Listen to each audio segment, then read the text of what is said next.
नमस्कार, मैं मित्रावधि और आप देख रहे हैं धार्मिक ग्रंथ महाभारत से जुड़ी अलग अलग कई कहानियां, लेकिन इनमें कई ऐसी भी कहानियां हैं जिनके बारे में आपने शायद ही जानते हो।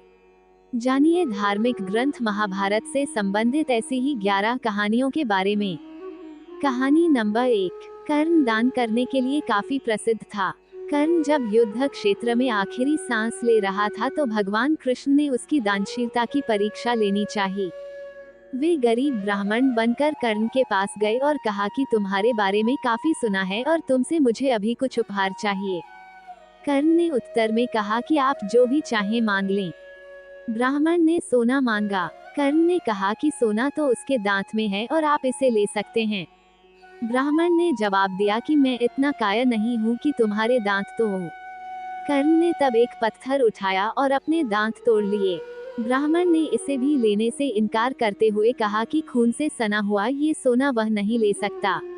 कर्ण ने इसके बाद एक बाण उठाया और आसमान की तरफ चलाया। इसके बाद बारिश होने लगी और दांत धुल गया।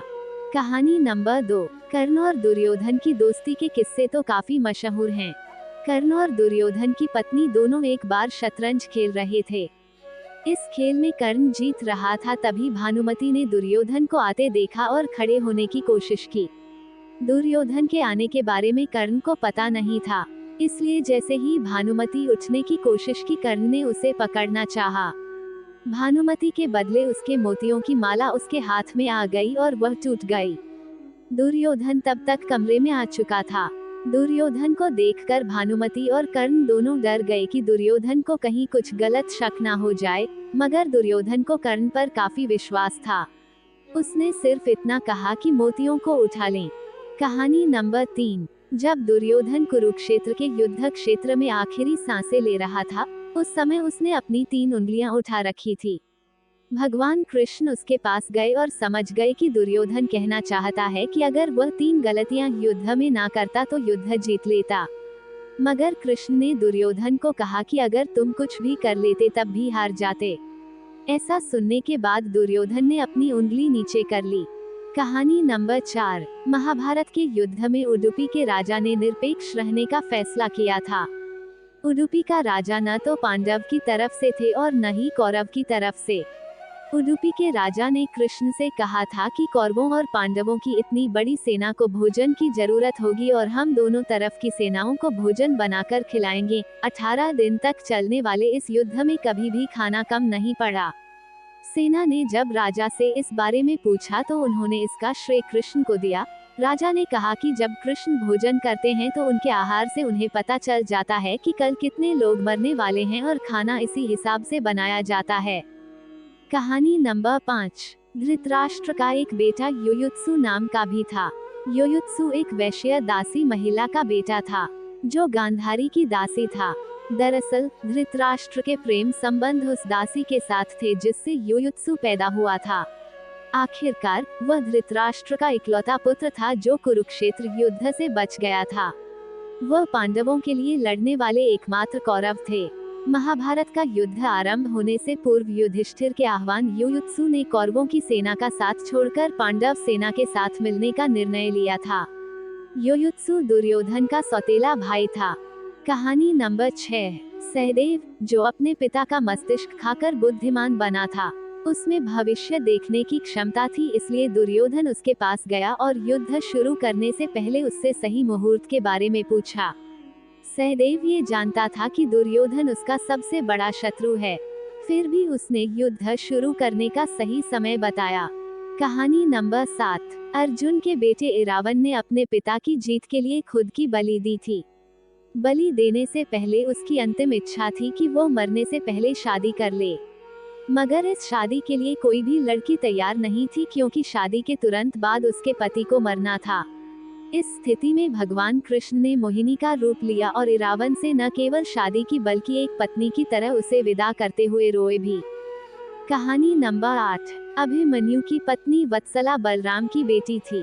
बलराम चाहते थे कि वत्सला की शादी दुर्योधन के बेटे लक्ष्मण से हो। वत्सला और अभिमन्यु एक दूसरे से प्यार करते थे। अभिमन्यु ने वत्सला को पाने के लिए भीम के पुत्र घटोत्कच की मदद ली। घटोत्कच ने लक्ष्मण को इतना डरा दिया कि उसने आजीवन विवाह न करने की सौगंध ले ली। कहानी नंबर 9। जब कौरवों की सेना पांडवों से युद्ध हार रही थी तब दुर्योधन भीष्म पितामह के पास गया और उन्हें कहने लगा कि आप अपनी पूरी शक्ति से यह युद्ध नहीं लड़ रहे हैं। भीष्म पितामह को काफी गुस्सा आया और उन्होंने तुरंत 5 सोने के तीर लिए और कुछ मंत्र पढ़े। मंत्र पढ़ने के बाद उन्होंने दुर्योधन से कहा कि कल इन 5 तीरों से वे पांडवों को मार देंगे। मगर दुर्योधन को भीष्म पितामह के ऊपर विश्वास नहीं हुआ और उसने तीर ले लिए और कहा कि वह कल सुबह इन तीरों को वापस करेगा। इन तीरों के पीछे की कहानी भी बहुत मजेदार है। भगवान कृष्ण को जब तीरों के बारे में पता चला तो उन्होंने अर्जुन को बुलाया और कहा कि तुम दुर्योधन के पास जाओ और 5 तीर मांग लो। दुर्योधन की जान तुमने एक बार गंधर्व से बचाई थी, इसके बदले उसने कहा था कि कोई एक चीज जान बचाने के लिए मांग लो। समय आ गया है कि अभी तुम उन 5 सोने के तीर मांग लो। अर्जुन दुर्योधन के पास गया और उसने तीर मांगे। क्षत्रिय होने के नाते दुर्योधन ने अपने वचन को पूरा किया और तीर अर्जुन को दे दिए। कहानी नंबर 10। द्रोणाचार्य को दुनिया का पहले टेस्ट ट्यूब बेबी माना जा सकता है। ये कहानी भी काफी रोचक है। द्रोणाचार्य के पिता महर्षि भारद्वाज और उनकी माता घृताची नाम की एक अप्सरा थी। दरअसल एक शाम भारद्वाज गंगा में नहाने गए, तभी उन्हें वहां घृताची नाम की अप्सरा नहाती हुई दिखाई दी। उसकी सुंदरता को देख ऋषि मंत्र मुग्ध हो गए और उनके शरीर से वीर्यपात होने लगा, जिसे ऋषि ने एक मिट्टी के बर्तन में जमा करके अंधेरे में रख दिया। इसी से द्रोणाचार्य का जन्म हुआ। कहानी नंबर 11। सहदेव, जो अपने पिता का मस्तिष्क खाकर बुद्धिमान बना था, उसमें भविष्य देखने की क्षमता थी, इसलिए दुर्योधन उसके पास गया और युद्ध शुरू करने से पहले उससे सही मुहूर्त के बारे में पूछा।